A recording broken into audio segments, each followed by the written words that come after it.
Long, long ago, in the grand and golden kingdom of Babylon, the sun rose over mighty towers and glittering palaces.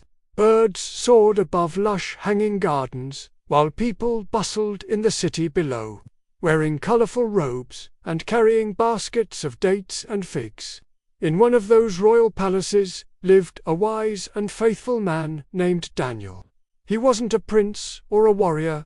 He was a humble servant of God. Every morning, the soft sunlight streamed through his window as he unrolled his scrolls and offered prayers to heaven. Daniel's heart was full of faith. He followed God with every step, and because of his honesty and kindness, the mighty King Darius trusted him more than anyone. We see Daniel working in a great marble hall, surrounded by tall pillars and other officials. While others argued or bragged, Daniel quietly listened, helped, and made fair decisions. The king noticed, and one day he said, "Daniel will rule over all my governors. He is the most trustworthy of them all." But nearby, hidden behind columns and curtains, a group of jealous advisers watched with narrowed eyes. Their robes shimmered, but their hearts were full of envy. "We must stop Daniel," one of them whispered in the shadows. "But how? He never does anything wrong." Then an idea slithered into their minds. That night, under the flicker of torchlight, the advisers crept into the king's throne room. They bowed deeply, their voices smooth like honey. "O great King Darius, let us make a law. For 30 days, no one may pray to any god or person except you, O king, and if anyone disobeys, they shall be thrown into the lion's den." The king, flattered and unsuspecting, nodded. He dipped his royal ring into red wax and sealed the law with a stamp. The golden scroll was hung in the streets for all to see. But in a quiet room high above the city, Daniel heard about the new law. He walked to his window, opened the shutters wide, and as the breeze lifted the curtains, he got down on his knees, just like always, and he prayed to God.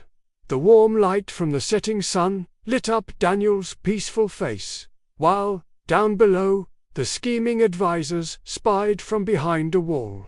With wicked grins, they ran back to the king. "Daniel has broken your law."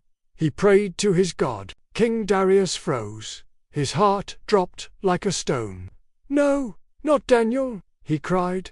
All day, the king tried to change the law. He paced in his chambers, his golden robe dragging behind him.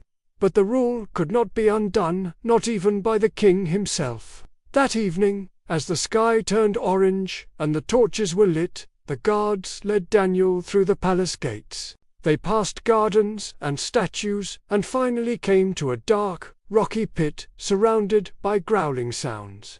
Daniel stood bravely, the wind brushing his robe, as the king whispered with sorrow, "May your God, whom you serve faithfully, rescue you." The guards rolled a heavy stone over the entrance of the lion's den, and the world above faded to silence. Inside, the den was cold and damp. The walls echoed with growls and the shuffle of giant paws. Eyes glowed from the shadows, but Daniel did not tremble. He knelt once more, and he prayed.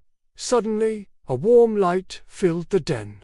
A mighty angel, glowing with heavenly fire, stood before the lion's end, with a single wave of his hand. Their mouths shut tight. The lions blinked.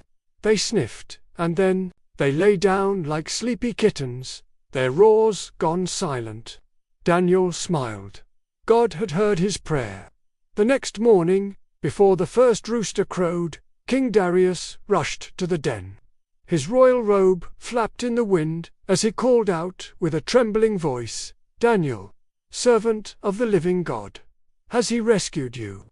From deep within, a joyful voice echoed up, "Yes, O king, my God sent his angel to shut the lions' mouths. I am safe." The stone was rolled away, and Daniel stepped out into the light, his robe untouched, his face calm, his eyes shining with peace.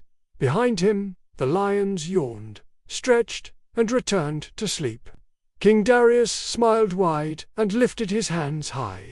He sent out a new law to the entire kingdom. Let everyone in every land honor the God of Daniel, for he is the living God who rescues and saves. And Daniel, he continued to serve the king with joy. But more importantly, he continued to serve God bravely, faithfully, and with a heart full of trust. So, little dreamer, whenever you feel scared, or face something big and growling like a lion, remember Daniel, and remember that God is always bigger than any fear.